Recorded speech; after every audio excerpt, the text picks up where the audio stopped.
Alors, quand on regarde le crypto bubble, là, on voit qu'on a eu, sur la journée, hein, je suis en journalier, il y a eu un rebond quand même, super intéressant sur, les alts, avec certaines grosses cryptos, qui prennent les devants évidemment. Mais globalement, on est, très largement dans le vert. Sur la semaine, par contre, on est toujours, dans le rouge pour beaucoup de projets. Là, c'est un rebond technique qu'on a eu, sur pas mal de projets crypto, mais, comme on a pu le voir et comme je continuerai de vous le montrer par la suite, on avait eu une augmentation de la dominance du bitcoin à un moment donné, bah, d'ailleurs, je vais vous le montrer tout de suite, hein. On en reparlera un peu plus en détail après, mais c'était ce que je vous avais dit. En fait, on avait eu une cassure de la tendance, haussière et du canal haussier sur la dominance du bitcoin. On est venu le casser à la baisse.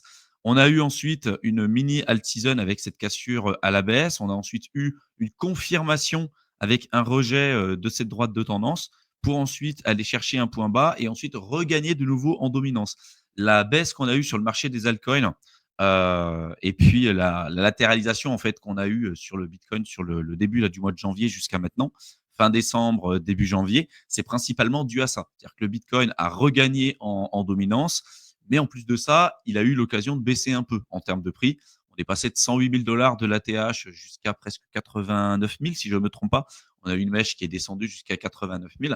Donc évidemment, dans des périodes comme ça ne veut pas dire, comme ce que je peux entendre sur internet de partout, la alt season, c'est terminé, le bull run, c'est terminé, et cetera. On y reviendra un peu après. Mais, voilà, c'est juste une correction et besoin de calmer le jeu. Et d'ailleurs, c'était très sain, c'était attendu. Historiquement parlant, c'est ce qu'on avait à peu près sur, des périodes comme ça. Donc, il n'y a pas plus de panique à avoir là-dessus. Évidemment, si, vous aviez acheté un altcoin, en plus haut, avec des grosses bougies vertes et que vous subissiez pour la première fois une volatilité à la baisse de l'ordre de, 30, 40, 50, 60 voire plus sur les, nouveaux projets. Alors, on peut dire que c'était attendu, mais, néanmoins, bon, ça peut, faire peur ou en tout cas, ça peut surprendre la première fois. Et là, jusqu'à maintenant, franchement, il n'y a pas plus de peur à avoir, sur, la tendance de fond. Il y a rien, il y a pas de signe avant-coureur qui nous disent que, le bull run est terminé, loin de là. Et d'ailleurs, la consolidation et la baisse qu'on a eue dernièrement sur le mois de janvier, encore une fois, c'était attendu et c'était, plutôt sain pour avoir une continuation de la tendance, par la suite, hein, encore une fois. Si on avait eu une explosion à la hausse, aucune correction, une continuation directe sur début janvier et cetera, bah, on aurait peut-être été dans le scénario le plus probable, c'est-à-dire un arrêt, peut-être plutôt, du bull run. Là, en l'occurrence, on a une latéralisation, une baisse, une consolidation, des alts, qui perdent quand même pas mal de valeur, avec des personnes qui sortent aussi, à perte parce qu'ils pensaient devenir riches rapidement et ça, c'est plutôt rassurant. Donc je vais continuer. Sur la semaine, on voit qu'on était quand même, pas mal dans le rouge. Sur le mois, pareil, hein, il y a quelques projets qui sortent du lot, mais globalement, on est quand même, très largement dans le rouge. Par contre, sur l'année, comme d'habitude, on est, très largement dans le vert. Quand je parle de alt season, je le répète, hein, c'est vraiment quand on a, une dominance du bitcoin qui baisse, quand on a les autres liés, au market cap, j'y reviendrai après, quand on exclut le bitcoin et l'ether qui sont à leur ATH, qui accélèrent et cetera. Ça ne veut pas dire que sur des périodes comme ça, on peut pas avoir des mini bull run ou, des performances sur les alts. Mais quand on regarde factuellement ce qui se passe, on est encore sur une dominance du bitcoin qui est très forte. On n'est pas, sur des baisses de dominance comme ce qu'on a connu par le passé, hein, je vous montre, hein. Là, le cycle de 2021, regardez la baisse de la dominance, hein, que ça a eu, en quelques mois seulement. Jusqu'au mois de mai, par exemple, 2021. Après, on a eu une consolidation, évidemment, avec plusieurs alt seasons et puis une dernière qui s'est terminée sur fin Q3, début Q4 de 2021. Mais regardez, pour l'instant, on est encore sur une dominance très forte du bitcoin et avec un Ether, qui est encore à presque 40 en dessous de son ATH, hein. C'est 30-40 en dessous de son ATH. Si on était, dans une période où on avait une dominance qui était, plus basse, par exemple vers 40, un Ether à son ATH, des altcoins qui pètent de partout, un Bitcoin soit qui latéralise, soit qui continue encore d'augmenter et avec un Bitcoin, je sais pas, à 150 000, 160 000 balles, là, évidemment, je vous dirais, attention. Aujourd'hui, quand on regarde d'un point de vue technique, d'un point de vue fondamental et d'un point de vue on-chain, tout nous pousse à croire que, bah, en fait, c'était une correction, de cycle, comme ce qu'on a eu des milliers de fois, par le passé et que, encore une fois, c'est plutôt sain pour la continuation de la tendance. Donc si je regarde au niveau des ETF, rapidement, il y a eu aussi une consolidation et puis une vente, certains moments pour les ETF, hein. On voit que sur, décembre, début janvier, on a eu des sorties d'argent. globalement, mais c'est pas non plus des sorties extraordinaires de la part des ETF Ethereum, hein. Là, je suis sur les ETF, Ethereum. On est toujours très largement dans le positif, en rentrée nette d'argent et on a pu voir que, pendant des périodes de latéralisation et de baisse, on avait plutôt les petits porteurs qui vendaient et souvent à perte et on avait des baleines qui accumulaient, qui mettaient en réserve avec, une supply sur les plateformes d'échange centralisées qui n'arrêtait pas de baisser et ça, c'est plutôt, intéressant, en tout cas pour la dynamique long terme et pour que la continuation de la tendance. Si on regarde au niveau du bitcoin et si on zoome un petit peu plus, on voit qu'on a bien eu des sorties d'argent à un moment donné, hein, ce qui était aussi, nécessaire et attendu. Mais globalement, on a eu aussi des jours, sur le début du mois de janvier, par exemple, avec des grosses rentrées d'argent et sur la totalité, on est encore une fois très largement en positif. De l'autre côté, on a aussi Sailor, j'y reviendrai après, qui, continue d'acheter même dans des périodes comme ça. Parce qu'on le sait, hein, le bitcoin est là pour rester, le marché crypto est là pour rester et c'est toujours, ceux qui, sont nouveaux, en fait, qui ont acheté en général au pire moment, qui subissent pour la première fois une correction, qui pensent que le bull run est terminé et qui commencent à vendre. Après la question, elle reste quand même aussi, légitime pour moi. Pourquoi? Parce que, on voit, certains projets qui augmentent et puis, on se dit: peut-être que j'ai pas investi sur les bons projets parce qu'il y en a qui augmentent à côté et les miens, n'augmentent pas comme on pourrait le souhaiter». Il faut savoir que la majorité aujourd'hui des altcoins, comme je vous l'avais montré sur le dernier live de mercredi, la majorité des altcoins aujourd'hui, sont dans le trou. Alors sont dans le trou en dollars, ils sont dans le trou en BTC, hein. Pour la majorité d'entre eux, on est encore entre 60 et moins 90-95 en dessous de leur ATH et ce qui est normal, en fait, dans des périodes comme ça, vu qu'on est encore sur une dominance très forte du bitcoin. Mais souvent, les coins, qui, ont tendance à pumper plutôt dans le cycle sont des coins qui sont dans les schémas narratifs du moment et souvent sur des projets de cycle 1, sur des nouveaux projets. Donc là, on va retrouver principalement les mêmes coins et puis, les coins d'IA.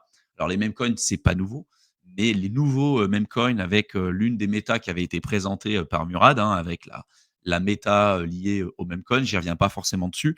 Il y a eu une correction importante, même sur des gros projets type, Popcat, qui avait, normalement, ce qui était censé être avoir une bonne communauté et tout. C'est des projets qui ont pris presque 90 à la baisse avec cette correction et sur tous les agents IA, j'en parle même pas, hein, les plus gros comme, Virtual ou, AXZ. Là, on a eu des corrections, on va dire, un petit peu plus faibles par rapport aux autres gros projets, liés aux agents IA, mais il y a eu des très, très fortes, corrections. Bon, après, évidemment, plus on a un projet qui va augmenter vite et tôt, plus il va y avoir une correction qui sera, rapide et soudaine et donc ça, il faut pas non plus être surpris et comprendre là où est-ce qu'on met les pieds. Parce que souvent, ce qui arrive, c'est que, quand on achète des bougies vertes, on est surpris quand ça baisse, on vend et quand on vend, rapidement ça remonte et là on refomo de nouveau le top, on augmente notre prix d'achat moyen et cetera. J'y reviens pas forcément dessus. Je vous le redis souvent, mais il faut bien comprendre que tous les projets ne se valent pas. Tous les projets et surtout sur des anciens schémas narratifs, pour beaucoup d'entre eux, on est encore très largement en retard, sur ce qu'on peut voir sur les nouveaux schémas narratifs et les coins de cycle 1. Si vous prenez, la plupart des projets DeFi, la plupart des projets, liés à la GameFi, la plupart des projets liés à la DePine, au RWA, il y a eu quelques performeurs, on est d'accord, mais on est très loin des performances qu'on a eues jusqu'à maintenant sur les coins liés à l'intelligence artificielle et sur les mêmes coins. Moi, je pense que plus on va avancer vers l'alt season et plus on va avoir en fait, une continuation de la tendance et une confirmation d'aller chercher en fait des points plus bas sur la dominance, du bitcoin. Et quand l'Ether sera, à son ATH, qui risque d'arriver dans les prochaines semaines, prochains mois, là, on va avoir rapidement, le marché des altcoins qui va s'accélérer. Et quand ça s'accélère, en général, on a beaucoup de gens qui sortent des bois, qui commencent à investir peut-être des sommes trop importantes alors qu'ils ne peuvent pas forcément se le permettre. Et c'est là où on commence à avoir énormément de volatilité. Je suis intimement convaincu aussi que, il y a beaucoup de personnes et beaucoup d'investisseurs qui attendent de voir ce que va faire Trump lors de son investiture. Parce qu'il y a eu pas mal de promesses qui ont été faites. Il y avait pas mal d'attentes aussi pour savoir qui allait être, le prochain président, des États-Unis. En l'occurrence, on sait aujourd'hui que c'est Trump. Son investiture, c'est le 10 janvier et donc l'idée, je pense, pour beaucoup de personnes, c'est de se dire: «OK, il a fait pas mal de promesses. Qu'est-ce qu'il va faire? Est-ce que vraiment le premier jour de son arrivée, il va virer Gary Gensler de la SEC? Est-ce que, il va libérer Ross Ulbricht? Est-ce qu'il va mettre en réserve stratégique, du bitcoin, aux États-Unis? Est-ce qu'il va vendre une partie de ses réserves en or pour acheter du bitcoin?» Bref, il y a plein de questionnements aujourd'hui, sur ce qui va réellement être fait et donc je pense que beaucoup de personnes étaient dans cette attente-là. Après, on se rapproche quand même beaucoup de cette date, hein, du 20 janvier. et c'est qu'une question de temps avant que le marché, reprenne. Mais plus on latéralise, plus on prend du temps aussi pour, rincer un maximum de personnes et malheureusement, c'est comme ça que ça fonctionne en crypto. Mieux ce sera pour une croissance exponentielle et une phase parabolique comme ce qu'on pourrait attendre tous sur le marché crypto. Donc là, je vous ai montré le cas de la dominance du bitcoin, c'est en weekly, hein, d'accord? Si on regarde la charte du bitcoin et si je zoome un petit peu ici, on voit qu'on est en fait tout simplement dans un range, hein. Là, c'est le bitcoin face au dollar en weekly.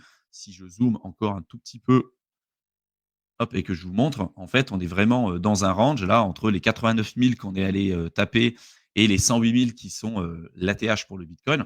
Là, pour l'instant, on était en train de latéraliser. Si le bitcoin latéralise ou corrige un petit peu avec une dominance très forte, forcément, ça a un impact sur les alts, y compris sur l'Ether, hein, qui est, le la plus grosse, la 2e plus grosse crypto-monnaie. Si je regarde pour l'Ether, ce qui est intéressant, c'est qu'on est venu casser, enfin taper à 3 reprises quand même la borne supérieure, des 4 000 $.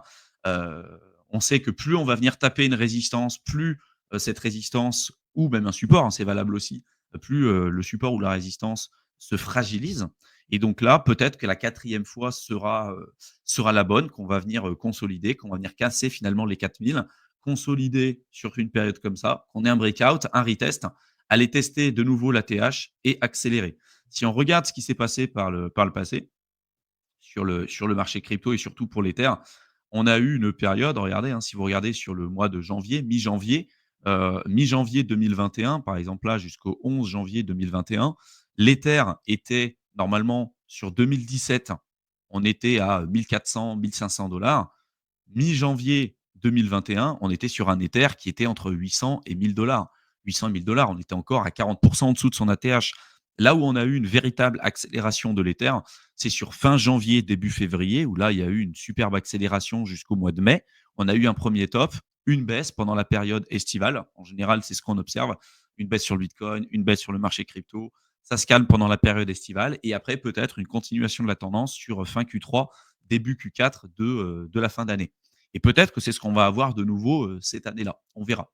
Moi, je m'attends toujours à avoir une baisse sur la période estivale comme ce qu'on a connu, mais je pense que ça s'accélérera beaucoup plus vite sur cette fin de mois, donc fin janvier, début février. Là, il y a tout qui peut rapidement s'accélérer avec un Ether qui dépasse son ATH, un Ether qui peut obtenir de très belles performances. Et évidemment, si on commence à voir le Bitcoin qui augmente, l'Ether qui augmente, le marché crypto qui s'emballe avec une dominance qui baisse, là, on peut avoir vraiment un marché sous stéroïdes, notamment concernant les altcoins.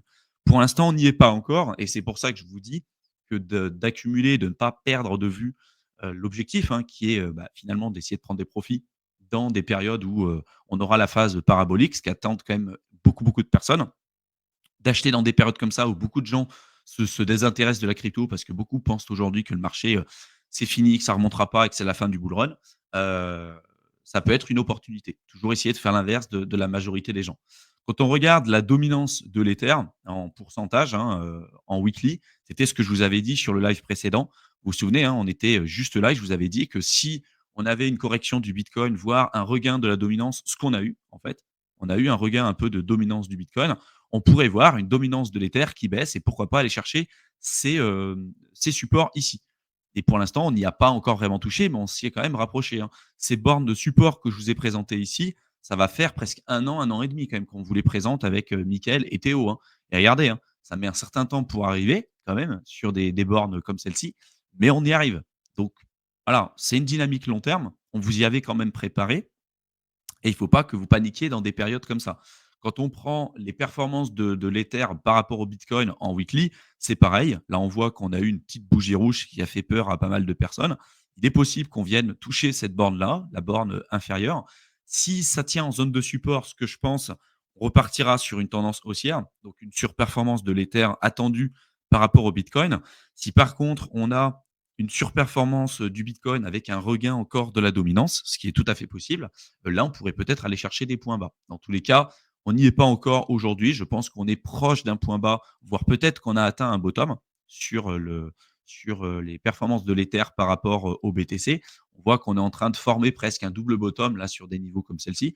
Peut-être que s'il y a encore une explosion à la hausse avec un Bitcoin qui dépasse son ATH fin janvier, début février pour aller chercher les, 110 000, 115 000, 120 000, évidemment, peut-être que ça aura un impact sur les performances de l'Ether par rapport au Bitcoin et d'aller chercher cette borne inférieure. Ça ne veut pas dire qu'on n'aura pas des performances sur l'Ether, mais en tout cas, on pourra peut-être avoir momentanément une sous-performance du marché crypto, encore une fois, de l'Ether et des altcoins globalement par rapport au Bitcoin, tant qu'on est encore sur un Bitcoin qui reste très fort.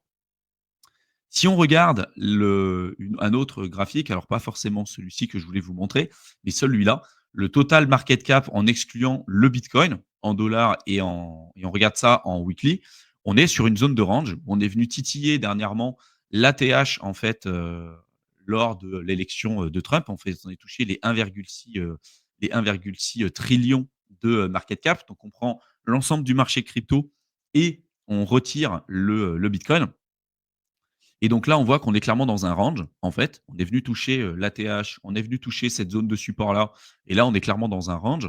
On verra, est-ce qu'on va venir casser cette zone de résistance ou on va encore se faire rejeter? Il faudra suivre ça. Par contre, à partir du moment où on va voir un breakout, un retest de l'ATH, là, ça peut rapidement s'accélérer et donc à mon avis, c'est à ce moment-là que la dominance va beaucoup baisser, que le bitcoin va soit augmenter, soit, latéraliser, l'Ether à son ATH et là où ça va vraiment s'accélérer. Et on voit exactement ce même type de graphique sur la plupart des autres charts, en fait, hein. Là, je vous ai mis le total market cap en excluant le Bitcoin et l'Ether face au dollar. On retrouve exactement la même chose, une latéralisation avec, ici un rejet à l'ATH et un support intéressant juste ici, avec qui correspond en fait, peu ou prou au précédent ATH qu'on avait, sur, 2021 mais à partir de mai, 2021, parce qu'on a eu à peu près un double top sur le dernier cycle, qui est quand même un cycle un peu bizarre. Et là, si on regarde les Others, donc on prend on exclut le top 10 du marché crypto et on regarde en fait leur market cap, donc on prend, le marché crypto, mais on exclut vraiment le top 10. Donc le Bitcoin, l'Ether, les stablecoins évidemment, le XRP qui est dans le top 10 aujourd'hui et cetera et cetera. On regarde vraiment l'indice altcoin à proprement parler, donc des projets, on va dire, un peu plus risqués. On était sur, pareil, un rejet, sur le précédent ATH, une zone de support ici. Par contre, à partir du moment où on va commencer à avoir un breakout, un retest et un dépassement de l'ATH, là, c'est là où tout va vraiment, s'accélérer et c'est pour ça que je vous dis qu'il ne faut pas perdre de vue, heu, l'objectif final, surtout pour des projets qui n'ont pas encore eu l'occasion, d'augmenter. Ça ne veut pas dire que les altcoins n'ont pas eu des performances jusqu'à maintenant. Il y a eu des nouveaux projets qui ont eu de superbes performances et puis certains cas très particuliers sur des anciens schémas narratifs et des projets de cycle 2 qui eux aussi ont eu des très belles performances, comme par exemple Solana, comme, également, le BNB, là dernièrement le XRP qui s'est réveillé. Mais ça reste quand même des cas très, très rares et très spécifiques par rapport à l'ensemble du marché crypto. D'ailleurs, ce que je voulais vous présenter pour finir un petit peu, mes propos, c'est que quand on regarde les, performances de l'Ether, là, je vous ai mis les performances de l'Ether en mensuel historiquement parlant. Quand on regarde, par exemple, sur 2021, on était, à des belles performances sur l'Ether sur le premier trimestre de 2021, ensuite sur le mois de janvier, le mois de février et le mois de mars, donc on est quand même sur un super, bon trimestre. Ensuite, avril, ça augmente aussi un peu. On a des baisses et des corrections sur les périodes estivales et ensuite on a une continuation de la tendance sur la suite, de l'année. En général, c'est ce qu'on peut observer. Si on regarde par trimestre, 2021, très bon trimestre pour l'Ether, très bon deuxième trimestre. Troisième trimestre, il y a évidemment des corrections, mais on est toujours dans le vert et en fait, on est sur un Ether qui surperforme globalement, le Bitcoin. Sur 2017, ça a été pareil et aujourd'hui, on se situe à peu près sur les mêmes périodes. Là, pour l'instant, l'Ether a pas eu de belles performances. On était sur une période de latéralisation. Et moi, je m'attends à avoir un très bon Q1, un très bon Q2, une correction sur Q3, mais peut-être qu'il finira aussi dans le vert. On verra. Et on verra si on aura une continuation sur la fin de l'année. Pour l'instant, il n'y a pas de signe avant-coureur qu'on soit sur des cycles vraiment différents et sur des cycles plus courts. Il y en a beaucoup qui attendent des cycles plus courts. Je pense qu'il va falloir voir et suivre les différents indicateurs. C'est ça qui nous permettra de savoir si on se situe sur un cycle qui pourrait s'arrêter plus tôt ou non. Si on regarde par le passé un peu ce qu'on a eu, on se rend compte quand même que le top pour le Bitcoin, ça a été soit sur Q4 de, l'année en cours, soit sur Q2 en fait, globalement. Le seul cas, particulier où on a eu en fait un Q2 et un Q4 qui étaient à peu près pareils, c'est sur le cycle de 2021, ce qui a surpris quand même pas mal de monde. Là, pour l'instant, sur la courbe en noir, c'est ce que je vous ai mis, c'est le cycle où est-ce qu'on se situe aujourd'hui et moi je pense qu'on aura encore une belle progression sur le Bitcoin qui va aller en dessous, qui va clôturer en fait en dessous en termes de performance et de retour sur investissement, que la courbe en fait, en verte. Et je pense qu'on aura, un top sur Q2. En tout cas, c'est plus probable qu'on ait un 1er top ou une première augmentation jusqu'à Q2. Mais historiquement parlant, là où il y a le plus de probabilités, c'est d'aller toucher en fait un autre sommet, un autre plus haut, potentiellement sur Q4 de cette année. Après attention, voilà, est-ce qu'on aura une augmentation sur Q4 ou non? Comment ça va se passer? Il faut faire attention. Toujours pareil, l'argent que vous avez aujourd'hui vaut plus que l'argent que vous pourriez potentiellement avoir demain. Donc si vous avez des profits à prendre, autant le prendre et puis, se sécuriser dans tous les cas. Jusqu'à présent, on est quand même en train de suivre ce qu'on a connu par le passé. C'est pour ça qu'il y a beaucoup de gens qui paniquent, mais, bon, on se rend compte qu'on est en train de suivre, les cycles précédents. La courbe en verte, c'est le cycle de 2020-2021. La courbe en orange, c'est le cycle de 2017-2018 et la courbe en rose, c'est le cycle qu'on est en train de vivre à l'heure actuelle. Pour l'instant, bon, il n'y a pas de signe avant-coureur, d'une capitulation en se disant, soit c'est la fin de la correction ou, soit, c'est la fin du bull run. Pour l'instant, tout peut se passer sur le court terme, mais, moi, je reste toujours convaincu que le premier trimestre et le second trimestre de cette année, en tout cas, seront très positifs. Et pourquoi ça reste aussi rassurant, ce qu'on a eu dernièrement, c'est que les personnes qui ont les plus capitulé sur le marché sont principalement les retail. Là, je vous ai fait une extraction de chez Glassnode et aussi de CryptoQuant qui, corroborent les mêmes informations. Les retail aujourd'hui qui ont en général des volumes entre 0 et 10 000 USD, on se rend compte que la plupart d'entre eux, en fait, on a eu une correction et une baisse presque aussi importante que la correction de mi-cycle qu'on avait eue sur le bull run de 2021. Regardez, hein, là, quand on avait eu le bitcoin à 65 000 en mai 2021, on a eu une correction sur le bitcoin sur la période estivale.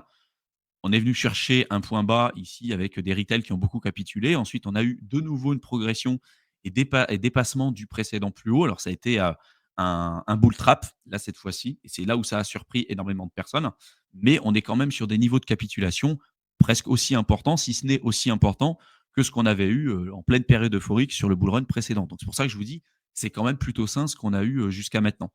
Et en termes de performance sur la plupart des narratifs aujourd'hui sont dans le rouge quand on regarde les performances. Alors sur des anciens schémas narratifs et sur des coins, soit de cycle 1, soit de cycle 2. Globalement, tout ce qui est lié au DEX, lending, GameFi, les layer 1, les layer 2, et cetera. On est quand même sur la DeepMind, l'RWA, on est quand même sur beaucoup, beaucoup de projets et des secteurs qui ont sous-performé, tout ce qui est lié, de proche ou de loin à l'IA et aux dérivés de l'IA. Donc ça peut être les agents IA qui sont pour moi en fait un mix entre les mêmes coins et l'IA. D'ailleurs, les mêmes coins aussi ont été des top performers. On commence à voir la recrudescence aussi de nouveaux narratifs comme par exemple la DeFi, pas la DeFi DEFE, la DEFI, pardon, la finance décentralisée. La DeFi, c'est DEFAI. En fait, ce qu'on voit juste ici, c'est un mix entre l'intelligence artificielle et la finance décentralisée. Comme tout, là, ici, il y a beaucoup de bullshit. Ils essayent d'utiliser le narratif du moment en redonnant peut-être une seconde vie à la finance décentralisée. Et pour beaucoup de ces projets, en fait, ça ajoute aucune plus-value par rapport à ce qu'on a déjà avec les smart contracts, les automatisations qu'on peut déjà faire. Voilà, on rajoute simplement le côté IA qui souvent est du gros bullshit. Mais si on exclut ça, si on exclut l'IA et les mêmes coins, bon, bah, en fait, si vous avez des projets de cycle 2, de cycle 3 sur des anciens schémas narratifs, c'est pas venu leur moment aujourd'hui d'avoir des performances parce que plus on investit sur des projets qui sont nouveaux, sur des nouveaux schémas narratifs, plus ils vont pumper tôt et plus ils vont avoir, pas plus on prend de risques et plus ils vont avoir aussi normalement des performances intéressantes. Mais c'est très difficile de savoir quel sera le narratif qui sera le plus utilisé et qui prendra vraiment en vigueur. Parce qu'il y a eu beaucoup de narratifs qu'on avait connus sur ce cycle, en fait, où on parlait par exemple du fractionnement des NFT avec les ERC 404. On a entendu à un moment donné du liquid staking, le liquid restaking, le restaking. Il y a eu plein. Il y a eu également aussi les ordinals avec les runes, les SRC20, les BRC20. Bon, il y a eu des innovations qui ont été effectuées et à un moment donné, peut-être certaines performances, mais quelquefois, ça peut durer quelques semaines et ensuite, bah, on n'en entend plus parler. C'est des projets qui sont abandonnés et donc c'est pour ça que on peut pas vraiment savoir en amont, les projets qui vont avoir le vent en poupe et qui vont être les plus utilisés. Sur 2021, c'était les NFT, la DeFi et la GameFi. Sur 2017, c'était, principalement, les ICO. Là, on est en train de voir que c'est plutôt tout ce qui va être lié à l'IA et tout ce qui est lié au meme coin. Par contre, ça ne veut pas dire que, tout ce qui est lié à la DeepMind, les Layer 1, les DEX, le lending et cetera, c'est pas des projets qui ne vont pas performer. Ils vont peut-être pas autant performer que, les projets avec les nouveaux schémas narratifs et tout. Déjà parce qu'aussi c'est pas les mêmes risques non plus. Mais c'est des projets qui vont avoir aussi leur, opportunité, d'augmenter par la suite quand on sera en véritable alt season et d'ailleurs, quand l'Ether aura eu des belles performances, il entraînera avec lui, l'ensemble du marché crypto. Mais tout va être lié, ce qu'on aura dans les prochaines semaines et prochains mois, tout ça, ça va être lié à ce que fera, le bitcoin et l'Ether. Si vous avez un Ether, qui a des très faibles performances, d'ailleurs, en dessous encore 40 de son ATH, 30-40 en dessous de son ATH.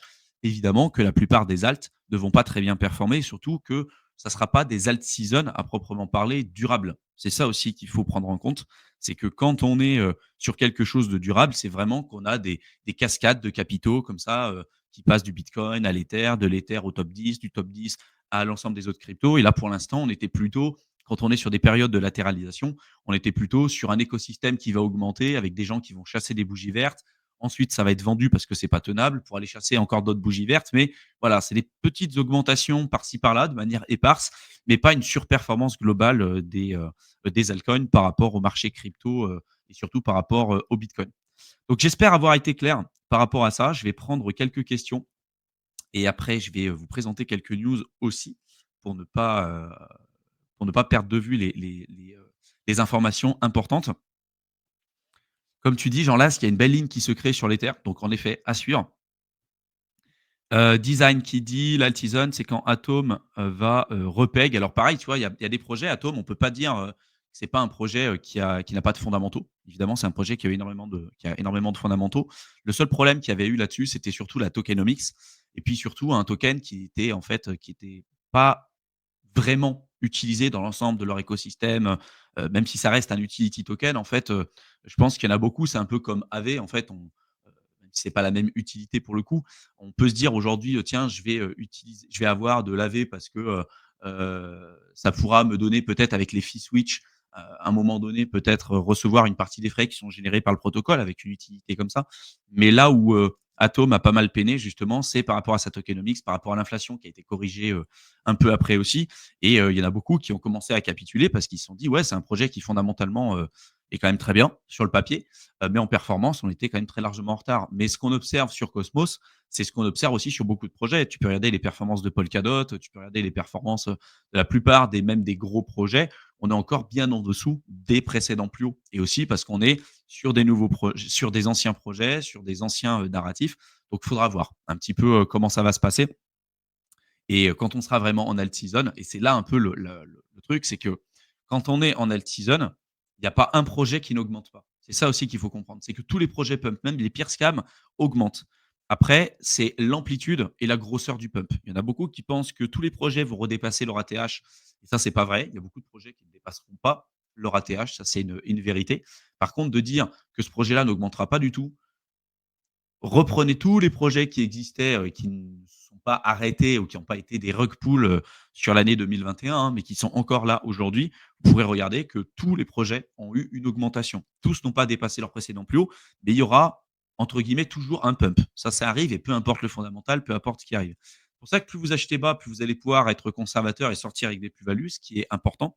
L'idée, c'est pas perdre de l'argent, et de pas non plus être trop gourmand parce que si vous êtes trop gourmand, voilà, vous pouvez vous retrouver avec, finalement pas grand-chose, à la fin. Mais ce qu'on observe sur Atom, au final, heu, c'est aussi très représentatif de ce qu'on observe globalement sur l'ensemble du marché crypto.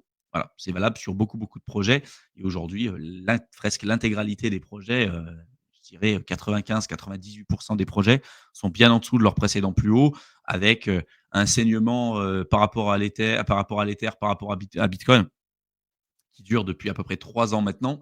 Heu, en général, c'est ça qu'on observe, quoi. Sur les alts, on va avoir une surperformance sur à peu près 6 mois sur les cycles de 4 ans, si on reste sur des cycles de 4 ans et sinon pendant tout le reste, c'est-à-dire pendant 3 ans et demi, on est sur des actifs qui sous-performent. Voilà, qui sous-performent, souvent qui ne redépassent pas leur ATH, souvent, qui vont sous-performer le bitcoin, voilà. Donc en fait, attention quand vous dites: «Je fais du buy and hold sur des projets crypto», c'est très rare d'avoir des projets qui, de cycle en cycle, dépassent leur précédent plus haut et surtout qui font des plus bas de plus en plus haut. Ça arrive, il y a des projets, que nous, par exemple, on a en portefeuille et qu'on partage dans le programme d'accompagnement, qui ont cette structure-là, c'est-à-dire qu'il y a des corrections, évidemment, il y a des belles performances en bull run, il y a des corrections, mais le plus bas, du cycle qu'on est en train de vivre, par exemple, est bien plus haut que le plus bas qu'on a vu sur le cycle précédent et ça, c'est intéressant pour nous de regarder ce genre de choses parce que quand bien même on n'arriverait pas trop à timer le marché et on se retrouverait avec certains projets en portefeuille, si c'est des projets qui fondamentalement tiennent la route et qu'on a acheté vraiment bas dans des périodes de capitulation, a priori, on aura, plus de chances de sortir avec des plus-values et de ne pas se retrouver avec une patate chaude et un projet où on se retrouve 80 en dessous de notre prix d'achat. 80 voire beaucoup plus. Mais voilà, la plupart des projets, c'est pas le cas. La plupart des projets, surtout de cycle 1 sur des nouveaux narratifs, vu qu'on n'a pas d'historique, c'est des projets sur lesquels c'est très compliqué d'y mettre, une plus-value et surtout une idée de performance et une idée de prix. C'est pour ça que souvent, c'est des projets qui vont très largement, surperformer le marché, surperformer l'Ether, surperformer le Bitcoin, mais qu'après, c'est souvent des projets qui vont peiner dans les cycles suivants, soit à continuer à perdurer, soit à redépasser leur précédent plus haut. Il y en a certains qui peuvent arriver à dépasser leur précédent plus haut en dollars, mais en général, en exprimé en Bitcoin ou en Ether, c'est extrêmement, extrêmement rare. C'est pour ça qu'il faut rester, vigilant par rapport à ça. Hem Mister Kobayashi qui dit: «Personnellement, je vois le BTC comme un super livret A, un moyen de protéger son argent sur le long terme. Quand on investit en DCA depuis 2017, ce genre de variation ne fait ni chaud ni froid». Clairement, clairement.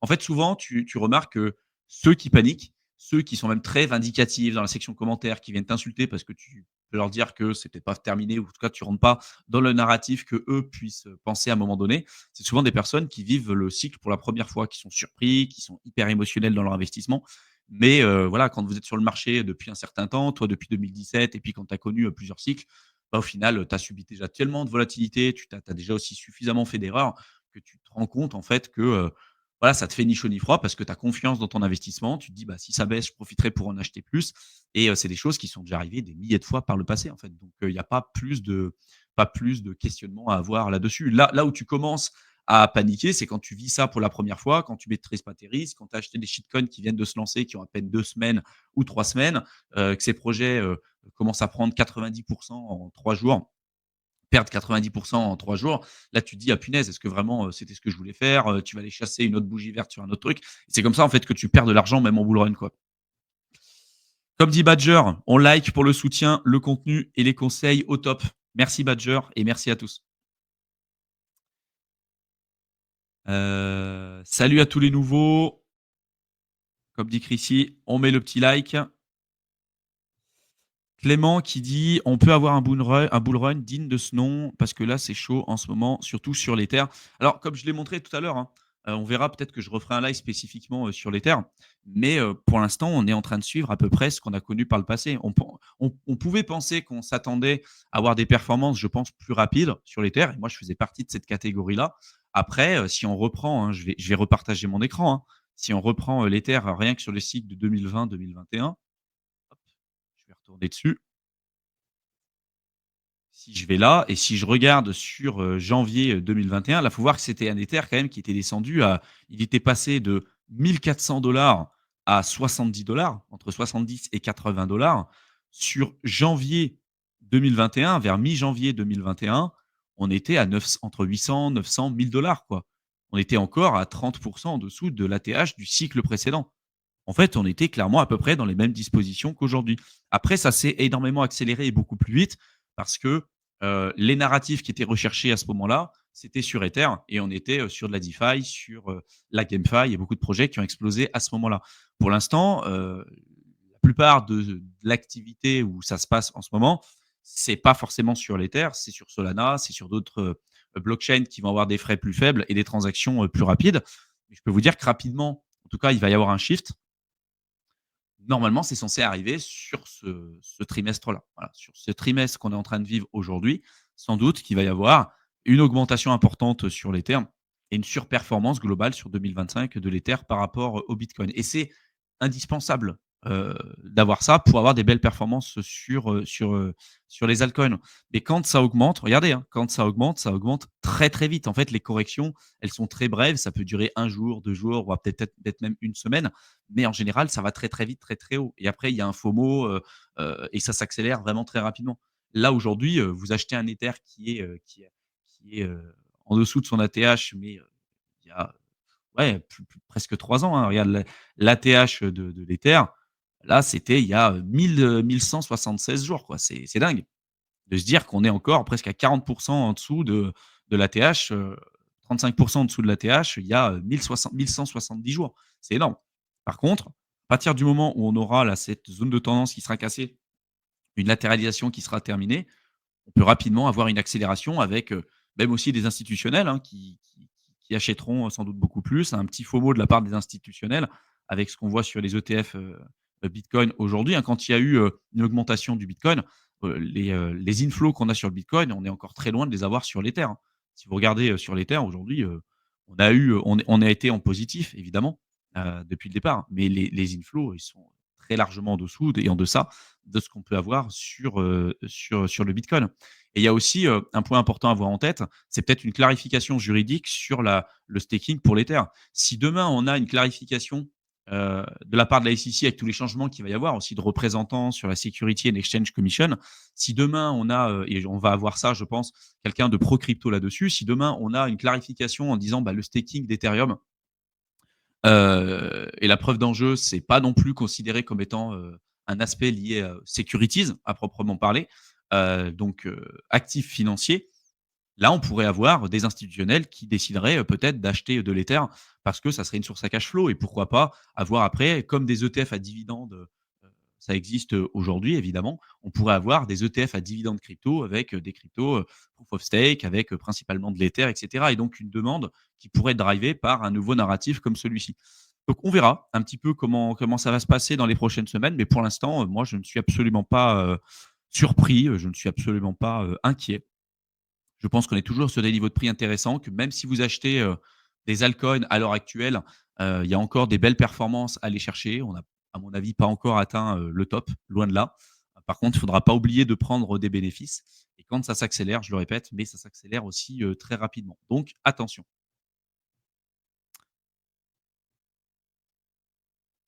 Heu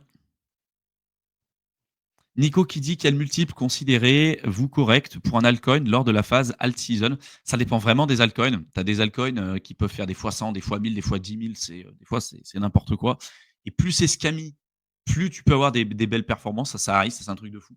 C'est-à-dire que vraiment en bull run, décorréler les fondamentaux, du prix des projets, en général, ça tu as ça, 100 du temps et plus tu as un projet qui est simple à comprendre, un meme-coin, vraiment, allez, le plus gros des shitcoins, c'est généralement là où tu vas avoir les plus grosses performances. Mais ça dure très peu de temps, tu vois? Moi, ce que j'estime à peu près, louable aujourd'hui, c'est un bitcoin compris entre, allez, entre, 140 jusqu'à 180 000, ça me semble très largement louable sur ce cycle. Ça peut évidemment monter plus haut, on verra un petit peu comment ça va se passer. Un Ether qui peut faire un fois 3 par rapport au cours actuel, sur le cycle complet. Moi, pareil, ça me semble pas, hors de propos. En général, on a sur un cycle Ether qui surperforme le Bitcoin de 3 fois, donc on verra. Si on suit ça, ça sera évidemment plus haut que les prédictions que je viens de vous dire, mais moi, avoir un fois 3 sur l'Ether, par rapport au cours actuel, donc d'avoir un Ether entre 8 000 9 000 bon, ça me semble pas non plus, extraordinaire. C'est à peine un fois 2 par rapport au précédent plus haut, hein, donc voilà, ça me semble pas non plus hors de propos et donc dans ce cas-là, si on peut s'attendre à un fois 3 peut-être sur l'Ether, avoir un fois 5 fois 10 sur le marché altcoin, ça me semble pas non plus, impossible. Après attention, si vous êtes sur un projet, du top 10 par exemple, le BNB, je ne le vois pas faire un fois 10 par exemple. Voilà, on est quand même sur des grosses, cryptos. Heu, Tout est possible, mais c'est pas là où je vois le plus d'opportunités, en termes de performance. Si vous êtes sur des nouveaux projets, des nouveaux narratifs, même sur les projets liés, à la DePi, les RWA, des projets avec des forts fondamentaux, des projets liés à la DeFi et tout, faire entre, x5, x6, x7 sur le marché par rapport au cours actuel, c'est tout à fait possible, c'est tout à fait envisageable. Attention aussi, est-ce que ça veut dire qu'il faut que vous attendiez un x7 pour prendre des plus-values? Non. Voilà, c'est toujours un peu le truc, hein, c'est de se dire: «Je sais ce qui est possible». Après, est-ce que, j'attends, potentiellement ces prédictions qui sont en fait des prédictions Madame Irma, hein? La réalité, c'est que personne, heu, n'est capable de prédire quoi que ce soit, y compris, moi-même évidemment. Donc, il faut juste regarder, ce qu'on a en portefeuille et puis, être capable de se dire: «OK, en termes de performance aujourd'hui, on est plutôt dans une dynamique, intéressante.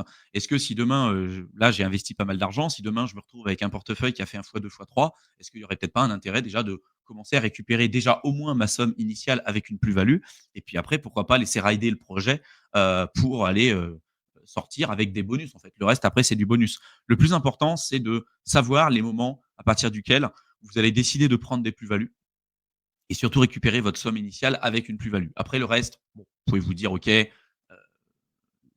si je suis un peu plus gourmand, pourquoi pas et tout?» mais bon, le plus important, c'est vraiment ça. Vous verrez que psychologiquement, quand vous avez récupéré votre somme initiale et que, vous avez, même en plus de ça pris une plus-value, même si vous n'avez pas vendu le top, c'est pas grave. En fait, déjà psychologiquement, vous êtes beaucoup plus reposé, vous pourrez mieux dormir la nuit, voilà. Ça sera quand même plus intéressant pour vous. Jean Las qui dit: «Autant c'est mon premier cycle, mais vous m'avez bien préparé à toutes ces éventualités». Bah, écoute, tant mieux et puis, bah, pour tous les nouveaux qui nous découvrent, regardez bien, même les précédents lives qu'on a fait, ils sont toujours d'actualité aujourd'hui, c'est aussi l'avantage du système qu'on crée avec, Mickaël et Théo. C'est que c'est pas un contenu qui est obsolète à partir du moment où il est publié et ce qu'on vous dit là, c'est des choses qu'on vous a déjà expliquées depuis, plusieurs mois, voire peut-être même plus d'un an, maintenant quand même, hein.